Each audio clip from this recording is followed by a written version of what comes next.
Soalan seterusnya, hukum tidur nerak. Tak? Tidur nerak ni kalau tidak ada apa-apa kata ulama makruh.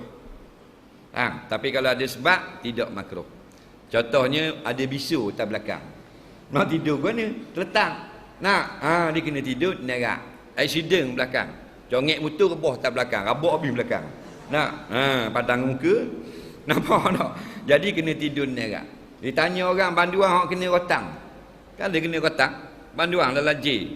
2 rotang 3 bulan tidur nerak. Nampak? Rotang dalam J bukan macam rotang hukum wudu. Hukum wudu slow kelepeh gitu. Hak hukum tu jahat tu. Kena sutir tu tak ada kulit punggung. Nampak? Dia ambil di rotang kulit. Nampak lekat situ.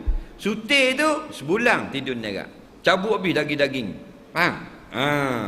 Jadi kalau ada sebab, tak ada sebab tidur nerak, maka tidak baik untuk kesihatan. Pokoknya makruh, tidak haram, tidak baik untuk kesihatan. Kerana perut kita ni terus tekan pada latar. Adapun kita tidur netang ini, perut kita ni tidak tekan oleh berat badan kita. Pasal perut kita ni dia lembek.